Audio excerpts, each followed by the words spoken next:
Hello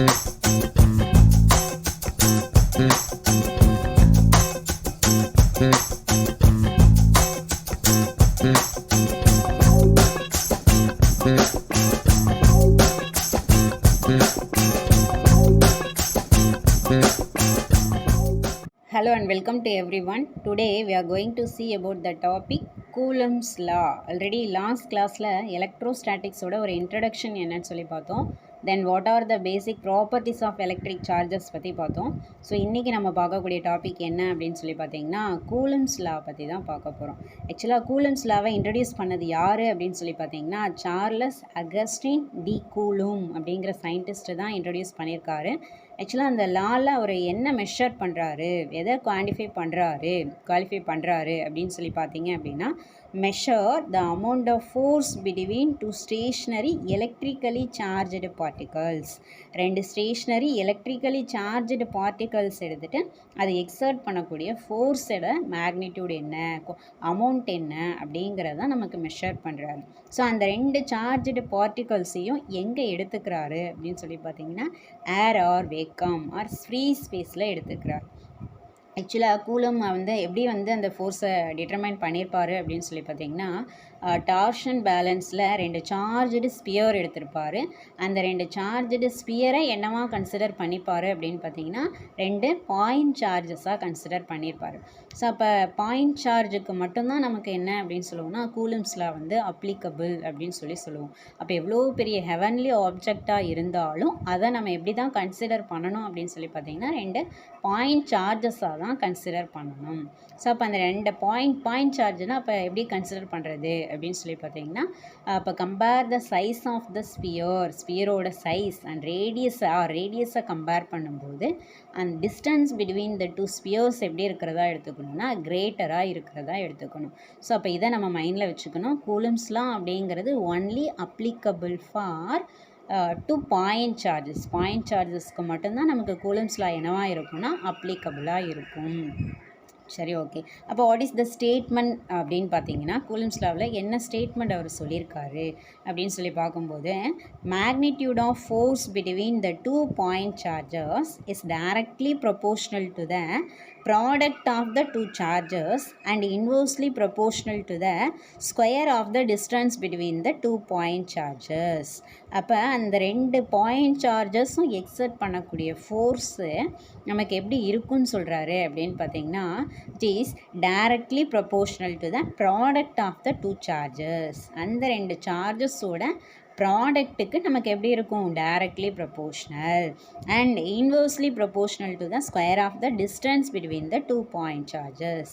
அந்த ரெண்டு சார்ஜஸ்க்கு பிட்வீனில் இருக்கக்கூடிய ஸ்கொயர் ஆஃப் த டிஸ்டன்ஸ்க்கு நமக்கு எப்படி இருக்கும்னா இன்வர்ஸ்லி ப்ரொபோர்ஷனலாக இருக்கும். ஸோ அந்த ஈக்குவேஷனாக நம்ம எப்படி எழுதலாம் அப்படின்னு சொல்லி பார்த்தீங்கன்னா ஆக்சுவலாக இந்த ஸ்டேட்மெண்ட்டை நம்ம வேறு விதமாக எப்படின்னு சொல்லலாம்னா இன்வர்ஸ் ஸ்கொயர் லா அப்படின்னு சொல்லலாம்.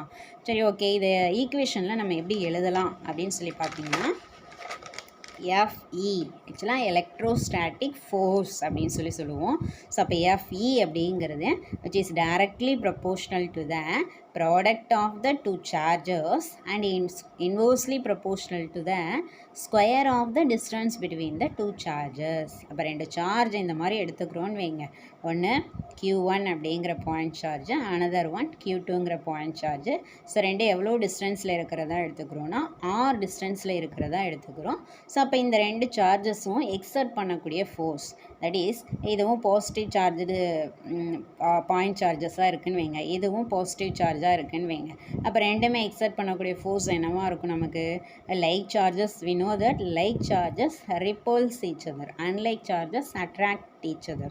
அப்போ அந்த ரெண்டு பாயிண்ட் சார்ஜஸுக்கும் இடையில் இருக்கக்கூடிய attractive or repulsive force is directly proportional to the product of the two charges and inversely proportional to the square of the distance between the two charges. அப்போ ப்ராடக்டோட அதாவது சார்ஜஸோட மேக்னிடியூட் நமக்கு இன்க்ரீஸ் ஆச்சு அப்படின்னா ஃபோர்ஸோட மேக்னிடியூட் நமக்கு என்ன ஆகும் இன்க்ரீஸ் ஆகும். இதே டிஸ்டன்ஸ் டிக்ரீஸ் ஆகுதுன்னு வைங்க, நமக்கு ஃபோர்ஸோட மேக்னிடியூட் என்ன ஆகும் நமக்கு இன்க்ரீஸ் ஆகும். ஸோ எப்போவுமே இந்த ப்ரொபோஷ்னாலிட்டியை ரிமூவ் பண்ணுறதுக்கு நம்ம என்ன ஆட் பண்ணுவோம் அப்படின்னு சொல்லி பார்த்தீங்கன்னா ஒரு கான்ஸ்டன்ட் ஆட் பண்ணுவோம். ஸோ அந்த கான்ஸ்டன்ட் தான் இங்கே என்னன்னு சொல்கிறோன்னா கே அப்படின்னு சொல்லுவோம். அப்போ F E which is equal to, அதாவது ப்ரொபோஷ்னாலிட்டியை ரிமூவ் பண்ண நம்ம என்ன ஆட் பண்ணுறோம், ஒரு கான்ஸ்டண்ட்டை ஆட் பண்ணுறோம். ஸோ அந்த கான்ஸ்டண்ட்டுக்கு பேர் தான் என்னென்னு சொல்கிறோம், ப்ரொபோஷ்னாலிட்டி கான்ஸ்டன்ட், ஆர் என்னென்னு சொல்லலாம், அதை கூலம் கான்ஸ்டன்ட் அப்படின்னு சொல்லலாம். ஸோ அப்போ இந்த கேவோட value that is a constant. அப்போ நம்ம ரெண்டு சார்ஜஸையும் நம்ம எங்கே ப்ளேஸ் பண்ணியிருக்கோம், ரெண்டு பாயிண்ட் சார்ஜஸையும் எங்கே ப்ளேஸ் பண்ணியிருக்கோம்னா ஏர் ஆர் வேக்கமில் ப்ளேஸ் பண்ணியிருக்கோம். ஸோ அப்போ அந்த ஏர் ஆர் வேக்கமில் கேவோட வேல்யூ, ப்ரொபோஷ்னாலிட்டி கான்ஸ்டன்ட்டோட வேல்யூ என்ன அப்படின்னு சொல்லி பார்த்தீங்கன்னா 9 × 10⁹ நியூட்டன் மீட்டர் ஸ்கொயர்ட் கூலம் பவர் -2. இது கேவோட யூனிட் என்ன அப்படிங்கிறது. அப்போ கேங்கிறது இங்கே என்னது, ப்ரொபோஷ்னாலிட்டி கான்ஸ்டன்ட், ஆர் என்னன்னு சொல்லலாம், கூலம் கான்ஸ்டன்ட் அப்படின்னு சொல்லலாம். ஸோ அதோட value that is a constant one, air or வேக்கமில் கான்ஸ்டன்ட், தட் இஸ் 9 × 10⁹.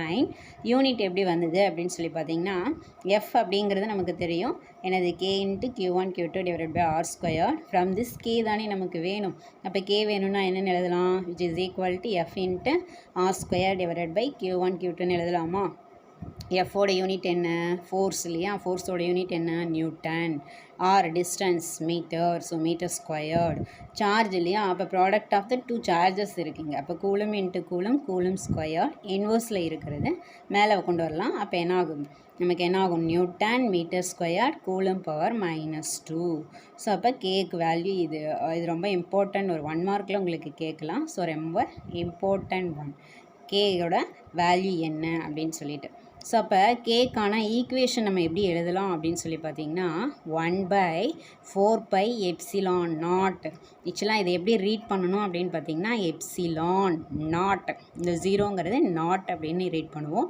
ε0, எப்சிலான் அப்படிங்கிறது தட் இஸ் ஒரு க்ரீக் வேர்டு. ε0, ஆக்சுவலாக ε0 அப்படிங்கிறது என்ன அப்படின்னு சொல்லி பார்த்தீங்கன்னா permittivity of air or vacuum அப்படின்னு சொல்லுவோம். Permittivity of air or vacuum. அப்போ அப்படின்னா என்ன, what is mean by permittivity அப்படின்னா how well air or vacuum allows or permits electric field lines to pass through it. இப்போ அந்த ஏர் ஆர் வேக்கம் வந்து எவ்வளோ எலக்ட்ரிக் லைன்ஸை அது வழியாக பாஸ் பண்ணுறதுக்கு அலோ பண்ணுது, பர்மிட் பண்ணுது அப்படிங்கிற அந்த எபிலிட்டியை சொல்கிறது தான் என்ன அப்படின்னு சொல்லி பார்த்தீங்கன்னா பெர்மிட்டிவிட்டி அப்படின்னு சொல்லுவோம். இங்கே நாட் அப்படிங்கிற இருக்கு இல்லையா, ஸோ அதை எதை இண்டிகேட் பண்ணுதுன்னா ஏர் ஆர் வேக்கமில் இருக்கக்கூடிய பெர்மிட்டிவிட்டியை இண்டிகேட் பண்ணுறது. அப்போ ε0 அப்படிங்கிறது permittivity of air or vacuum. Okay, அப்போ அதோட வேல்யூ எப்படி எழுதலாம் அப்படின்னு பார்த்தீங்கன்னா நமக்கு தெரியும் k = என்ன, 1/4πε0. அப்போ ε0 வேணுமா, அப்போ என்னென்னு எழுதலாம், விச் இஸ் ஈக்குவல் டு 1/4π, அப்போ கேன்னு எழுதலாம் இல்லையா, 1/4πk. அப்போ விச் இஸ் ஈக்குவல் டு 1/4π. கேவோட வேல்யூ நம்ம முன்னாடியே பார்த்தோம், என்ன, 9 × 10⁹. ஸோ அப்போ இதை மல்டிப்ளை பண்ணால் என்ன வந்துடும், 1/36π × 10⁹ அப்படின்னு வரும். ஸோ இதை சிம்பிளிஃபை பண்ணணும் அப்படின்னா ε0 that is permittivity of air or free space that is a constant one. அதோட வேல்யூ என்ன அப்படின்னு பார்த்தீங்கன்னா 8.85 × 10⁻12 coulomb square newton inverse metre power -2. இந்த யூனிட் எப்படி வந்ததுன்னா நமக்கு இங்கே கே தானே இருக்குது. அப்போ கேவோட இன்வர்ஸ் யூனிட் தான் நமக்கு என்னது, ε0ஓட யூனிட். கேக்கு யூனிட் என்னன்னு பார்த்தோம், newton metre square coulomb power -2ன்னு பார்த்தோம். அப்போ அதோட இன்வர்ஸ் அப்படிங்கிறப்ப coulomb square newton inverse metre power -2 அப்படின்னு வரும். ஸோ இந்த ε0ஓட வேல்யூ நமக்கு ரொம்ப இம்பார்ட்டன்ட் ஒன், நிறைய இடத்துல இதை நம்ம யூஸ் பண்ணுவோம். சரிங்களா, ஸோ அதை என்னன்னு சொல்லி பார்த்துக்கோங்க. ஸோ இப்போ நம்ம ஆல்ரெடி முன்னாடி என்ன பார்த்தோம், கேவோட ஈக்குவேஷன் என்னன்னு சொல்லி பார்த்துட்டோமா. ஸோ அப்போ அந்த கேவோட ஈக்குவேஷனை நம்ம என்ன பண்ணுறோன்னா ஃபஸ்ட் ஈக்குவேஷனில் சப்ஸ்டியூட் பண்ணுறோம். ஸோ அப்போ என்ன கிடைக்கும், எஃப்இ ஈக்குவல் டு, ஆக்சுவலாக என்னென்னு பார்த்தோம் நம்ம, F E which is equal to K × Q1 Q2/r² அப்படின்னு சொல்லி பார்த்தோம். ஸோ அப்போ இந்த கேக்கு பதிலாக நம்ம என்னென்னு இப்போ சப்ஸ்டியூட் பண்ண போகிறோன்னா 1/4πε0 அப்படின்னு சப்ஸ்டியூட் பண்ணுறோம். ஸோ அப்போ என்ன வந்துடும் நமக்கு, force between the two charges எங்கே அப்படின்னா 2 பாயிண்ட் சார்ஜஸை எங்கே ப்ளேஸ் பண்ணியிருக்கோம் அதுதான் மெயின் நமக்கு. ஏர் ஆர் வேக்கம் ஆர் ஃப்ரீ ஸ்பேஸில் ப்ளேஸ் பண்ணியிருக்கோம். ஸோ அப்படி ப்ளேஸ் பண்ணும்போது அந்த 2 பாயிண்ட் சார்ஜஸும் எக்ஸர்ட் பண்ணக்கூடிய ஃபோர்ஸ் அப்படிங்கிறது எப்படி இருக்கும்னா FE which is equal to electrostatic force between the 2 point charges which is equal to 1/4 pi epsilon naught Q1 Q2 by R squared. So இதுதான் நமக்கு ரொம்ப முக்கியம். இப்போ ஃபோர்ஸ்க்கான ஈக்குவேஷன் இதுதான். இது எங்கே ஏர் ஆர் வேக்கமில். சப்போஸ் அதே 2 சார்ஜை நம்ம இப்போ எங்கே ப்ளேஸ் பண்ணியிருக்கோம், மீடியமில் ப்ளேஸ் பண்ணியிருக்கோம் அப்படின்னா, அப்போ மீடியம்னா என்ன அப்படின்னு சொல்லி பார்த்தீங்கன்னா other than air or vacuum. Air or vacuum தவிர வேறு எதை எடுத்துட்டாலும் அது எல்லாமே என்னென்னு சொல்லுவோம், மீடியம்னு சொல்லுவோம். ஃபார் எக்ஸாம்பிள் வாட்டராக இருக்கலாம், ஆயிலாக இருக்கலாம். ஸோ இது எல்லாமே என்ன தான் நமக்கு மீடியம் தான். ஸோ அப்போ மீடியம் அப்படிங்கிறப்ப நம்ம என்ன யூஸ் பண்ணுவோம்னா இதே ஈக்குவேஷன் தான். இங்கே நம்ம ஏர் ஆர் ஃப்ரீ ஸ்பேஸில் பார்த்தோம், இங்கே நம்ம பார்க்குறது மீடியமில் இருக்கக்கூடிய ஃபோர்ஸு. ஸோ அப்போ ஒரே ஒரு டிஃப்ரென்ஸ் தான், அதாவது எப்சிலான் நாட்னு இங்கே யூஸ் பண்ணணும். எப்சிலான் நாட் அப்படிங்கிறது ஏர் ஆர் வேக்கமில் இருக்கக்கூடிய பெர்மிட்டிவிட்டி. ஆனால் நம்ம இப்போ இங்கே சொல்கிறது என்னது, மீடியம்னு சொல்கிறோமா. அப்போ அந்த எப்சிலான் நாட்டை ரீப்ளேஸ் பண்ணிவிட்டு என்னென்னு எழுதணும்னா எப்சிலான். அப்போ எஃப்எம் மீடியமில் இருக்கக்கூடிய ஃபோர்ஸ் அப்படிங்கிறது FM equal to 1/4 pi epsilon Q1 Q2 by R squared. அப்போ இங்கே எப்சிலான்ங்கிறது என்ன அப்படின்னு பார்த்தீங்கன்னா பெர்மிட்டிவிட்டி ஆஃப் மீடியம். ஸோ இப்போ மீடியமில் இருக்கக்கூடிய பெர்மிட்டிவிட்டி நம்ம ஆல்ரெடி சொன்னோம் இல்லையா. பெர்மிட்டிவிட்டி அப்படின்னாவே என்னது, நமக்கு முன்னாடி சொன்ன epsilon not air or free ஸ்பேஸில் இருக்கக்கூடிய பெர்மிட்டிவிட்டிங்கிறது அந்த ஏர் வந்து எவ்வளோ எலக்ட்ரிக் லைன்ஸ் ஆஃப் ஃபோர்ஸஸை அது வழியாக பாஸ் பண்ண அலோவ் பண்ணுது அப்படிங்கிறது தான் நமக்கு அங்கே எப்சிலான் நாட் அப்படின்னு சொல்லி பார்த்தோம். That is a constant one, அதோட வேல்யூ என்னன்னு பார்த்தோம். பட் மீடியம் அப்படிங்கிறப்ப மீடியம் டு மீடியம் நமக்கு எப்சிலான் என்ன ஆகும் அப்படின்னு பார்த்தீங்கன்னா சேஞ்ச் ஆகும். அதனால தான் சொல்லியிருக்கோம் எப்சிலான் அப்படிங்கிறது depends on medium, permittivity of medium சொல்கிறோம். இப்போ medium to medium, for example வாட்டராக இருந்தால் எப்சிலானோட வேல்யூ ஒரு மாதிரி இருக்கும், ஆயிலாக இருந்தால் எப்சிலானோட வேல்யூ வேறு மாதிரி இருக்கும். அப்போ சேஞ்ச் ஆகும். மீடியம் டு மீடியம் நமக்கு என்ன ஆகும், வேல்யூ சேஞ்ச் ஆகும். பட் யூனிட் எடுத்துட்டிங்க அப்படின்னா எப்சிலானுக்கும் சரி எப்சிலான் நாட்டுக்கும் சரி யூனிட் என்ன தான், ஒன்று தான். Coulomb square newton inverse metre power -2. So அப்போ எப்சிலானை நம்ம எப்படி எழுதலாம் அப்படின்னு பார்த்தீங்கன்னா that is the product of permittivity of air or free space, that is epsilon naught into epsilon r. Permittivity of medium அப்படிங்கிறத எப்படி எழுதலாம், epsilon naught into epsilon r அப்படின்னு சொல்லி எழுதலாம். எப்சிலான் நாட்டுங்கிறது என்ன, நமக்கு ஏர் ஆர் ஃப்ரீ ஸ்பேஸில் இருக்கக்கூடிய பெர்மிட்டிவிட்டி. எப்சிலான் ஆர் அப்படிங்கிறது relative permittivity of media. So மீடியமில் இருக்கக்கூடிய ரிலேட்டிவ் பெர்மிட்டிவிட்டியை இண்டிகேட் பண்ணுறது. ஸோ அப்போ இதை எப்படி எழுதலாம், relative permittivity that is epsilon r which is equal to epsilon by epsilon naught. Epsilon r வேணும்னா என்ன ஆகும், இது டிவைடுக்கு போயிடுமா. அப்போ எப்சிலான் பை எப்சிலான் நாட். ரெண்டோட யூனிட்டுமே என்ன தான், நமக்கு ஏர் ஆர் வேக்கமில் இருக்கக்கூடிய பெர்மிட்டிவிட்டியோட யூனிட்டும் மீடியமில் இருக்கக்கூடிய பெர்மிட்டிவிட்டியோட யூனிட்டும் நமக்கு என்னது, யூனிட் ஒன்று தான். பட் ஏரில் எப்சிலான் நாட்டோட வேல்யூ கான்ஸ்டன்ட், பட் மீடியம் அப்படிங்கும் போகும்போது வேல்யூ நமக்கு என்ன ஆகும், சேஞ்ச் ஆகும்.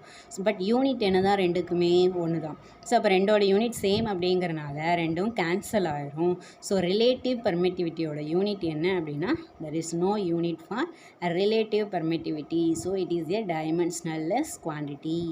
இதே வந்து epsilon R relative பெர்மிட்டிவிட்டியோட value air or வேக்கமில் எப்போவுமே அதோட வேல்யூ என்னவாக தான் இருக்கும்னா which is equal to 1. Always என்னவாக தான் இருக்கும், 1ஆக தான் இருக்கும். சப்போஸ் மீடியம்னா ரிலேட்டிவ் பெர்மிட்டிவிட்டியோட வேல்யூ எப்போ என்னவாக இருக்கும்னா கிரேட்டர் தேன் 1ஆக இருக்கும். இது ரொம்ப இம்பார்ட்டன்ட் ஒன்று, நோட் பண்ணிக்கோங்க. ஏர் ஆர் வேக்கமில் எப்சிலான் ஆரோட value it is always equal to 1. Suppose in medium means its value that is epsilon r is greater than 1 அப்படின்னு சொல்லி சொல்லுவோம். நெக்ஸ்ட் ஒன் என்ன அப்படின்னு சொல்லி பார்த்திங்கன்னா இதில் சில கேசஸ் பற்றி நம்ம பார்க்கலாம். ஸோ இதில் ஃபர்ஸ்ட் ஒன் என்ன அப்படின்னு சொல்லி பார்த்திங்கன்னா, அதாவது இதில் சில ஸ்பெஷல் கேசஸ் மாதிரி பார்க்கலாம். அதில் ஃபர்ஸ்ட்டு கேஸ் பாருங்கள். 2 point charges placed at a distance r in air or vacuum, அதாவது 2 பாயிண்ட் சார்ஜஸை எங்கே ப்ளேஸ் பண்ணியிருக்கோம், ஏர் ஆர் வேக்கமில் எவ்வளோ டிஸ்டன்ஸில் ப்ளேஸ் பண்ணியிருக்கோம், ஆர் டிஸ்டன்ஸில் ப்ளேஸ் பண்ணியிருக்கோம். If the same charges placed at the same distance in medium means what is the value of the force in that medium. 2 point சார்ஜஸை for example இங்கே எடுத்துக்கோங்க. 2 பாயிண்ட் சார்ஜஸை எங்கே ப்ளேஸ் பண்ணியிருக்கோம், ஏர் ஆர் வேக்கமில் எவ்வளோ டிஸ்டன்ஸில், ஆர் டிஸ்டன்ஸில் ப்ளேஸ் பண்ணுறோம். இதே டிஸ்டன்ஸில் இதே 2 சார்ஜஸை இப்போ கொண்டு போய் மீடியமில் ப்ளேஸ் பண்ணுறோம் அப்படின்னா, so what is the value of the force அப்படின்னு சொல்லி ஃபைண்ட் அவுட் பண்ணணும். ஸோ அப்போ நமக்கு ஆல்ரெடி தெரியும் ஏர் ஆர் வேக்கமில் நமக்கு ஃபோர்ஸ் ஃபைண்ட் அவுட் பண்ணால் என்ன கிடைக்கும், FE equal to 1/4πε0 Q1 Q2 R squared. But மீடியம்ங்கிறப்ப எப்சிலான் நாட்டை ரீப்ளேஸ் பண்ணிவிட்டு நம்ம என்னென்னு எழுதுவோம், எப்சிலான் அப்படின்னு சொல்லி எழுதுவோம். ஸோ அப்போ 1/4πε Q1 Q2 R squared. we know that எப்சிலானை எப்படி எழுதலாம், product of epsilon naught into epsilon r. So அப்போ இங்கே எப்சிலானுக்கு பதிலாக சப்ஸ்டியூட் பண்ணால் என்னென்னு எழுதலாம், epsilon naught into epsilon r Q1 Q2 R squared அப்படின்னு எழுதலாமா. ஸோ அப்போ இந்த இடத்துல கவனிங்க, 1/4πε0 Q1 Q2 R squared, 4πε0 Q1 Q2 R square. இது அப்படியே எதுக்கு ஈக்குவலாக இருக்குது, நமக்கு FEக்கு ஈக்குவலாக இருக்கா. FEங்கிறது என்ன, 1/4πε0 Q1 Q2 R ஸ்கொயர். அப்போ இங்கே என்ன இருக்குது, 1/4πε0 Q1 Q2 R square. So இந்த டேர்மை நம்ம என்னென்ன ரீப்ளேஸ் பண்ணலாம், FE, அதாவது நமக்கு ஏர் ஆர் வேக்கமில் இருக்கக்கூடிய ஃபோர்ஸ் இது. ஸோ அப்போ என்னென்னு எழுதலாம், இதை FM equal to FE divided by epsilon r. அப்போது இதிலேருந்து நம்ம என்ன தெரிஞ்சுக்கலாம் அப்படின்னு சொல்லி பார்த்தீங்கன்னா, மீடியமில் இருக்கக்கூடிய ஃபோர்ஸு நமக்கு ஏர் ஆர் வேக்கமில் இருக்கக்கூடிய ஃபோர்ஸோட கம்பேர் பண்ணும்போது நமக்கு மீடியமில் இருக்கக்கூடிய ஃபோர்ஸு நமக்கு எப்சிலான் ஆர் டைம்ஸ் என்ன ஆகுது, நமக்கு ரெடியூஸ் ஆகுது. அப்போது 2 சார்ஜஸை நம்ம எப்போவுமே ஏர் ஆர் வேக்கமில் ப்ளேஸ் பண்ணும்போது அதுக்கு பிட்வீனில் இருக்கக்கூடிய ஃபோர்ஸ் தான் ஃபோர்ஸோட மேக்னிடியூடு தான் எப்போவுமே என்னவாக இருக்கும்னா கிரேட்டராக இருக்கும். அதே 2 சார்ஜஸை அதே டிஸ்டன்ஸில் உள்ள கொண்டு போய் நம்ம மீடியமில் ப்ளேஸ் பண்ணுறோன்னு வைங்க, அதாவது ஆயில் ஆர் வாட்டரில் ப்ளேஸ் பண்ணுறோன்னு வைங்க, அப்போ ஃபோர்ஸோட மேக்னிடியூடு என்ன ஆகுது, நமக்கு ரெடியூஸ் ஆகும். எவ்வளோ டைம்ஸ் ரெடியூஸ் ஆகும், அங்கே இருக்கக்கூடிய relative permittivity epsilon r times நமக்கு என்ன ஆகுது, ரெடியூஸ் ஆகுது. இந்த எப்சிலான் ஆரை நம்ம என்னென்ன ரீப்ளேஸ் பண்ணி எழுதலாம் அப்படின்னு சொல்லி பார்த்தீங்கன்னா, கேனும் எழுதலாம். அப்போ கேங்கிறது என்னென்னு சொல்லலாம்னா dielectric constant, that is dielectric கான்ஸ்டன்ட்னு சொல்லலாம். அல்லது வேறு என்ன விதமாக சொல்லலாம் அப்படின்னு பார்த்தீங்கன்னா, ஸ்பெசிபிக் இண்டக்டிவ் கெப்பாசிட்டி, SIC அப்படின்னு இண்டிகேட் பண்ணலாம். ஸ்பெசிபிக் இண்டக்டிவ் கெப்பாசிட்டி நமக்கு சில இடத்துல பார்த்தீங்கன்னா எப்சிலான் ஆர் கொடுத்துருப்பாங்க, சில இடத்துல கேனும் கொடுத்துருப்பாங்க. அப்போ ரெண்டுமே என்ன தான், ஒன்று தான். எப்சிலான் ஆரை நம்ம எப்படியும் எழுதலாம்னா கேனும் எழுதலாம். கேங்கிறது dielectric constant or specific inductive capacitance அப்படின்னு சொல்லி சொல்கிறோம். அப்போ இது ஃபர்ஸ்ட்டு கேஸ். அப்போ 2 சார்ஜஸை நம்ம ஏர் ஆர் ஃப்ரீ ஸ்பேஸில் வைக்கிறோம். அதே டிஸ்டன்ஸை அதே 2 பாயிண்ட் சார்ஜஸை மீடியமில் வைக்கும்போது நமக்கு மீடியமில் ஃபோர்ஸ் என்ன ஆகுது, எப்சிலான் ஆர் டைம்ஸ் ரெடியூஸ் ஆகுது. தென் கேஸ் 2ல் பார்த்தீங்க அப்படின்னா, கேஸ் 2ல் என்ன சொல்லியிருக்காங்க அப்படின்னா, இதே 2 சார்ஜஸ் தான், ஒன்று Q1 எடுத்துக்கிறோம், அனதர் 1 Q2 எடுத்துக்கிறோம். ஆறுங்கிற டிஸ்டன்ஸில் எங்கே ப்ளேஸ் பண்ணுறோம், ஏர் ஆர் வேக்கமில் ப்ளேஸ் பண்ணுறோம். அதே 2 பாயிண்ட் சார்ஜஸை Q1 Q2 மீடியமில் கொண்டு போய் ப்ளேஸ் பண்ணுறோம். அப்போது இங்கே கொஷின் என்ன அப்படின்னு சொல்லி பார்த்தீங்கன்னா, ஸோ இங்கே என்ன ஃபோர்ஸை எக்ஸர்ட் பண்ணுதோ சேம் ஃபோர்ஸ் வந்து மீடியம்லேயும் நமக்கு எக்ஸர்ட் பண்ணணும் அப்படின்னா, so what is the distance between the 2 charges in that medium. அப்போ நம்ம என்ன பண்ணியிருக்கோம், 2 சார்ஜஸை ஏர் ஆர் வேக்கமில் ப்ளேஸ் பண்ணுறோம். எவ்வளோ டிஸ்டன்ஸில், ஆர் டிஸ்டன்ஸில். ஸோ அப்போ ஒரு ஃபோர்ஸை எக்ஸர்ட் பண்ணுது, தட் ஃபோர்ஸ் என்னென்னு எடுத்துக்கிறோம், FE. ஸோ இப்போ இதே 2 சார்ஜஸை நம்ம மீடியமில் கொண்டு போய் ப்ளேஸ் பண்ணுறோம். பட் எவ்வளோ டிஸ்டன்ஸில் நம்ம ப்ளேஸ் பண்ணணும் அப்படின்னா அதே சேம் ஃபோர்ஸை நமக்கு எக்ஸர்ட் பண்ணும் அப்படிங்கிறது தான் கொஷின் கேட்குறாங்க. இதே சேம் ஃபோர்ஸை நமக்கு மீடியம்லேயும் கிடைக்கணும் அப்படின்னா அப்போ அந்த 2 சார்ஜஸையும் எவ்வளோ டிஸ்டன்ஸில் நம்ம மீடியமில் ப்ளேஸ் பண்ணணும் அப்படிங்கிறது தான். ஸோ அப்போ இதுதான் நமக்கு கண்டிஷன். ஃபோர்ஸ் சேமாக இருக்கணும், அப்போ நம்ம என்ன மீடியமோட டிஸ்டன்ஸ் என்ன, மீடியமில் எவ்வளோ டிஸ்டன்ஸில் ப்ளேஸ் பண்ணணும் அப்படிங்கிறதான் ஃபைண்ட் அவுட் பண்ணணும். அப்போ நமக்கு தெரியும் ஏர் ஆர் வேக்கமில் ஃபோர்ஸ்க்கான ஈக்குவேஷன் என்ன, FE = 1/4πε0 Q1 Q2 R². Medium அப்படின்னா என்ன பண்ணுவோம், FM = 1/4πε0 ரீப்ளேஸ் பண்ணிவிட்டு இங்கே எப்சிலான் எழுதுவோம். Q1 Q2 RM, இங்கே மீடியமோட டிஸ்டன்ஸை போகிறோம். ஏன்னா இப்போ இந்த டிஸ்டன்ஸ் தானே நம்ம ஃபைண்ட் அவுட் பண்ணணும். அப்போ RM² மீடியமோட டிஸ்டன்ஸு. ஸோ அப்போ FM = 1/ε அப்படிங்கிறது நமக்கு தெரியும், ப்ராடக்ட் ஆஃப் ε0 × εr. ஸோ அப்போ எப்சிலானை ரீப்ளேஸ் பண்ணி என்னென்னு எழுதலாம், ε0 × εrன்னு எழுதலாம். Q1 Q2 R². நமக்கு கண்டிஷன் என்ன, ஃபோர்ஸ் வந்து சேமாக இருக்கணும். ஸோ அப்போ ரெண்டு ஃபோர்ஸையும் நம்ம என்ன பண்ணுறோம், இந்த ஃபோர்ஸையும் சரி இந்த ஃபோர்ஸையும் சரி ரெண்டையும் என்ன பண்ணுறோம், ஈக்குவேட் பண்ணுறோம். அப்போ ஈக்குவேட் பண்ணும்போது பாருங்கள் 1/4πε0 போத் சைடு 1/4πε0 கேன்சல் ஆயிரும். Q1 Q2 கேன்சல் ஆகும், Q1 Q2 கேன்சல் ஆயிரும். ஸோ அப்போ ரிமைனிங் என்ன இருக்கும் அப்படின்னு சொல்லி பார்த்தீங்கன்னா, இந்த பக்கம் என்ன இருக்கும், நமக்கு R² இருக்கும். ஸோ இங்கே என்ன இருக்குது, நமக்கு εr × RM². ஸோ அப்போ இதுதான் நம்ம இங்கே என்ன R² = εr × RM². நமக்கு என்ன வேணும், மீடியமில் இருக்கக்கூடிய டிஸ்டன்ஸ் தானே வேணும் நமக்கு. அப்போ RM² வேணும் அப்படின்னா which is equal to εr இந்த பக்கம் வந்துடுமா.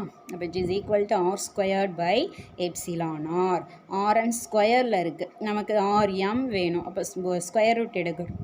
அப்போ ஸ்கொயர் ரூட் எடுத்திங்கன்னா இங்கே என்ன ஆகும், இந்த ஸ்கொயரும் ரூட்டும் நமக்கு கேன்சல் ஆயிருமா. அப்போ RM = இந்த ஸ்கொயரும் ரூட்டும் கேன்சல் ஆயிடுச்சுன்னா இங்கே என்ன வரும், நமக்கு R/ இங்கே என்ன வரும், நமக்கு √εr. அப்போ ரெண்டு சார்ஜஸை நம்ம ஏர் ஆர் ஃப்ரீ ஸ்பேஸில் ஒரு பர்டிகுலர் டிஸ்டன்ஸில் ப்ளேஸ் பண்ணுறோம். அப்போ ஒரு ஃபோர்ஸ் எக்ஸர்ட் பண்ணுது.